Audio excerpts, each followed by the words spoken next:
ஆசீர்வதிக்கும் தேவன் நம்மை ஆசீர்வதிப்பாரே. துதி ஸ்தோத்திரம் இயேசுநாதா, துதி உமக்கே என்றுமே. மனுஷர் நித்திரை பண்ணுகையில் அவனுடைய சத்துரு வந்து கோதுமைக்குள் களைகளை விதைத்து விட்டு போனான். மத்தேயு 13:25. கர்த்தருக்கு பிரியமான தேவனுடைய பிள்ளைகளே, நித்திரை நல்லதுதான்.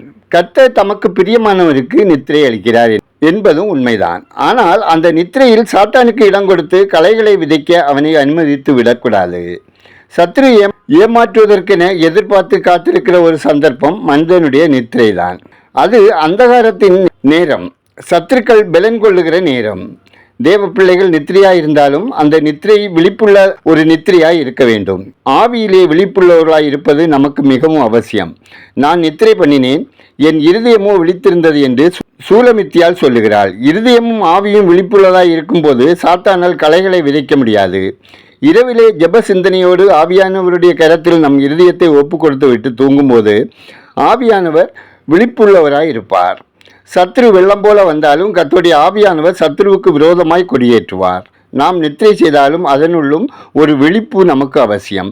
நித்திரை பண்ணும்போது கர்த்தருடைய வருகை இருக்கும் என்றால் அந்த எக்கால சத்தத்தை நம்முடைய காதுகள் கேட்கும்படி நமக்குள்ளே ஒரு விழிப்பு இருப்பது அவசியம்.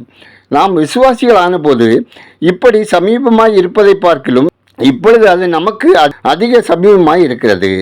எலியா வல்லமையுள்ள ஒரு தீர்க்கதரிசி, உயிர் வாழ விரும்பாமல் இசபேலுக்கு பயந்து நித்திரை செய்தார். ஆனால் கர்த்தரோ எலியாவை அன்போடு தட்டி எழுப்பினார். எலியாவே, நீ செல்ல வேண்டிய தூரம் வெகு தூரம் என்று சொல்லி ஒரு உத்தரவாதத்தை கொடுத்தார். தேவ பிள்ளைகளே, நித்திரையை விட்டு எழுந்திருங்கள்.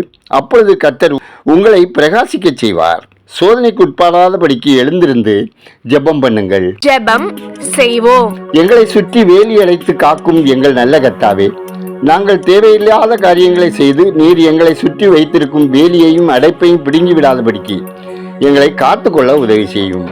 சத்ருவுக்கு இடங்கொடாதபடி உம்மை பற்றி கொண்டு வாழ எங்களுக்கு கிருபை செய்யும். நாங்கள் ஞான இருதயம் உள்ளவர்களாகும்படி எங்கள் நாட்களை என்னும் அறிவை எங்களுக்கு தந்தள்ளுவீராக.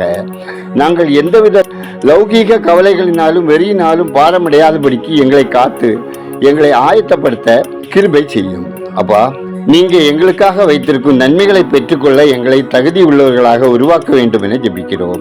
அப்பா, உங்க ரட்சிப்பின் கிருபையையும் வல்லமையும் ஒவ்வொரு குடும்பத்துடனும் இருக்க வேண்டும் என்று ஜெபிக்கிறோம்.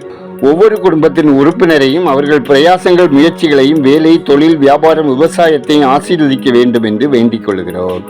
படித்து கொண்டிருக்கிற ஒவ்வொரு குழந்தைகளும் அவர்கள் கற்றுக்கொள்ளும் பாடங்களை புரிந்து கொள்ளவும் சிறந்த வெற்றிகளை பெறவும் தேவையான உம்முடைய ஞானத்தால் நிரப்பிட வேண்டும் என்று ஜெபிக்கிறோம். ஆண்டவரே, குடும்பங்களில் பல்வேறு கவலைகளினாலும் நோய்களினாலும் பாதிக்கப்பட்டிருக்கிற அனைத்து மக்களுக்கும், அப்பா, விடுதலையை எதிர்பார்த்து காத்திருக்கிற மக்களுக்கும் தேவையான வலிமையையும் பொறுமையையும் தந்து அவர்களை தொட்டு குணமாக்கும்படி வேண்டுதல் செய்கிறோம். அப்பா, ஒவ்வொரு குடும்பமும் நகோமி ரூத்தின் உறவை போல அன்பின் நிலைத்திருக்க கிருபை செய்யும்.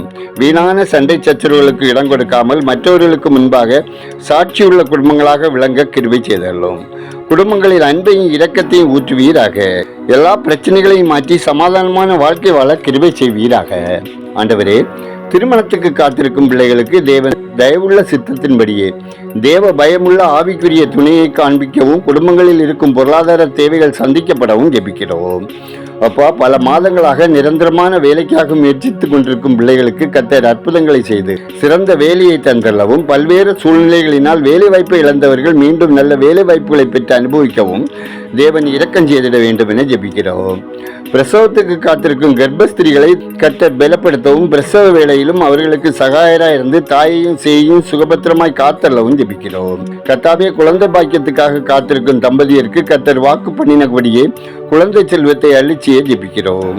ஆண்டவரே, பயணம் செய்கிறவர்கள் தேவ பாதுகாப்பை பெற்று அனுபவிக்கவும், ஆபத்து மோசங்களுக்கு விலக்கி காக்கப்படவும், இந்த நாளில் பிறந்த நாளை, திருமண நாளை காணும் ஒவ்வொருவரும் அவர்கள் மன விருப்பம் நிறைவேறும்படி அவர்களை ஆசீர்வதித்திடவும் ஜெபிக்கிறோம். எங்கள் தேசம் ஆசீர்வதிக்கப்படவும், தேசத்தின் ஆளுமை பொறுப்பில் இருப்பவர்கள் உண்மையும் உத்தமும் நீதியும் நேர்மையுமாய் தங்களை காத்துக்கொள்ளவும், மக்களுக்கு நலமான திட்டங்களை செயல்படுத்தவும், வளமான தேசம் உருவாகவும், மக்கள் இரட்சகரை அறியும் அறிவு வளரவும், மூட பழக்கங்களுக்கு விலக்கி காக்கப்படவும் ஜெபிக்கிறோம். எங்கள் ஜெபத்தை கேட்பவரே, அதற்கேற்ற பதில் தருகிறவரே, உமக்கு நன்றி சொல்கிறோம். துதிக நம்மையுமே உமக்கே செலுத்துகிறோம். இயேசுவின் நாமத்தில் ஜெபிக்கிறோம் எங்கள் ஜெபங்களும் நல்ல பிதாவே. ஆமேன்.